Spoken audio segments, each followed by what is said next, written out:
Did you know that your household income can affect how much you'll pay for Medicare Parts B and D? Hi, I'm Ryan Nutter, founder and principal of Cornerstone Senior Advisors, and in this video we're going to discuss IRMAA, which is also known as Medicare's Income-Related Monthly Adjustment Amount. We'll discuss how Social Security calculates what you pay for Medicare benefits and how you can appeal their determination to have your Part B premium lowered.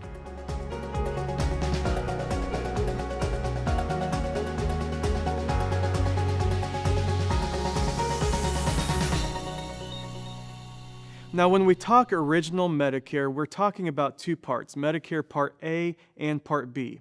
Part A of Medicare you have already paid for. All these years you've been paying taxes, the portion of your taxes that went towards Medicare paid for Part A.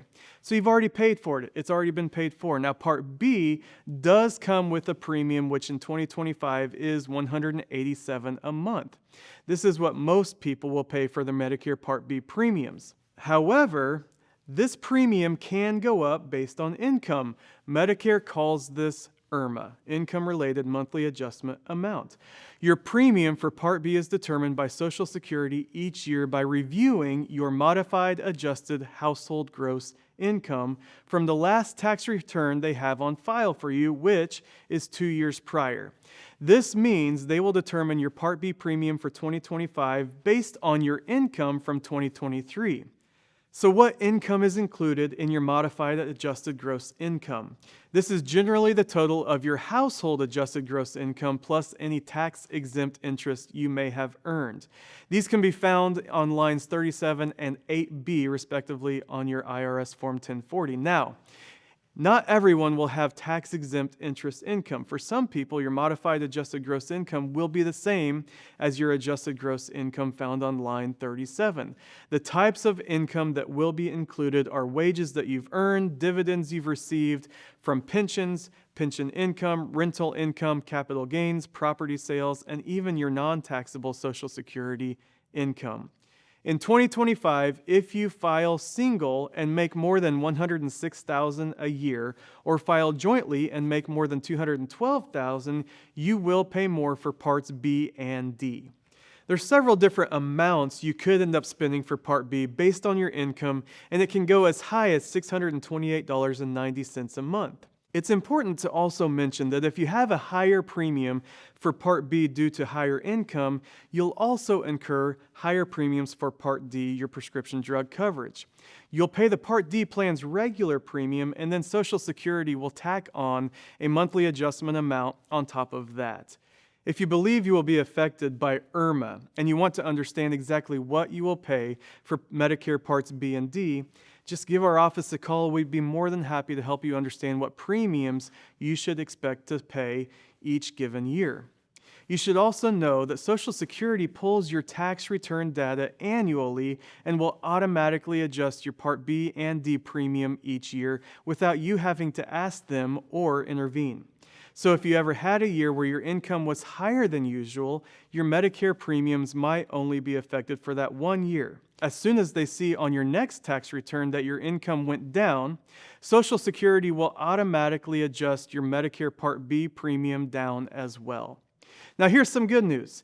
If there is a valid reason why your income is now lower than it was on your last tax return, you can file a request for reconsideration with the Social Security office and ask them to review your information and lower your premium rather than paying the higher premium the entire year. Some of the valid reasons that they'll reconsider what they expect you to pay are income changes due to marriage, divorce, or the death of a spouse, the loss of an income-producing property or pension income, and even retirement.